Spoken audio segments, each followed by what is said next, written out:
There was some shocking news that hit the NFL world today.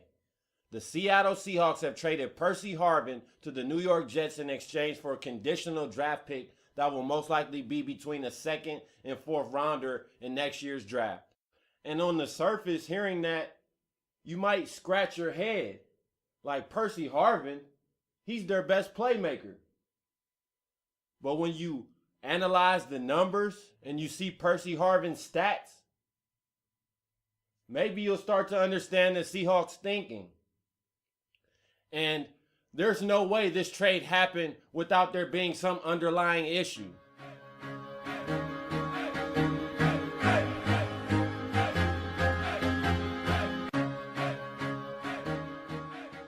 Welcome back to the Best Damn Sports Blog.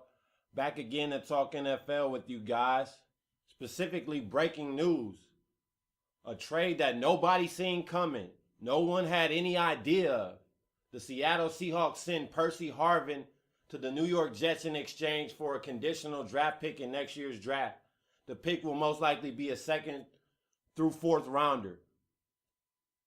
And on the surface, a lot of people thought Seattle was making a brash decision and that Seattle was panicking following their loss. But when you really take a look at the numbers, the Seahawks are just better off without Percy Harvin. And when I first initially heard about the trade, I thought the same. I thought, what are the Seahawks thinking? Why are they overreacting because of a loss? But when you take a look at the numbers, it's quite astonishing. Percy Harvin was signed in March of 2013, and he has played in 2 seasons, this being his second.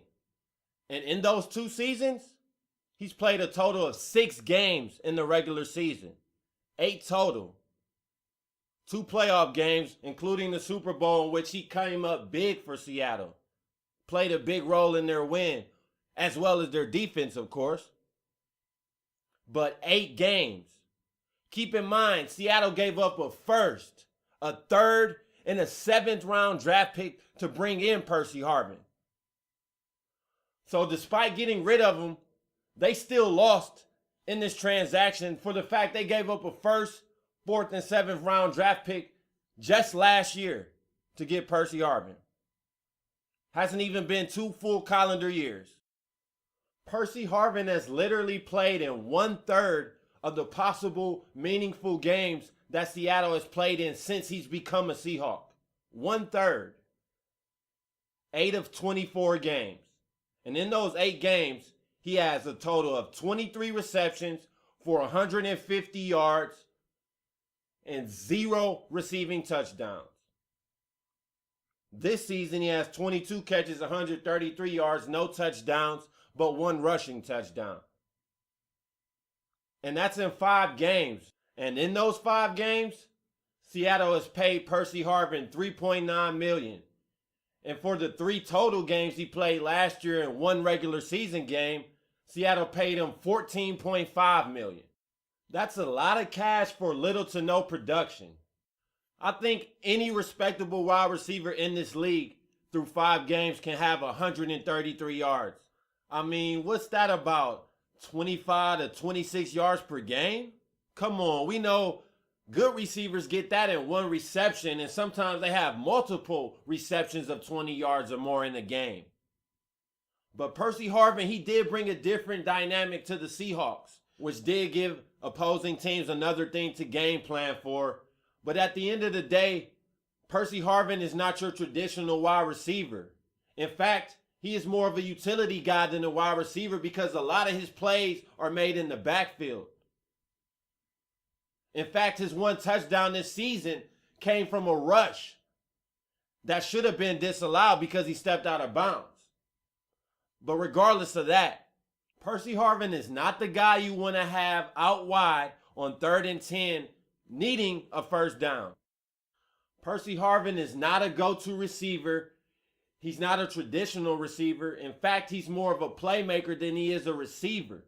It's not often you see Harvin running a deep post or a deep corner or even a streak. He's more of a wide receiver screen or motion to the backfield where he either catches a short pass or takes the handoff.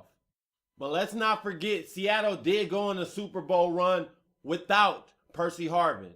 Yes, he played in the Super Bowl and contributed, but one could argue they would have won without his contribution.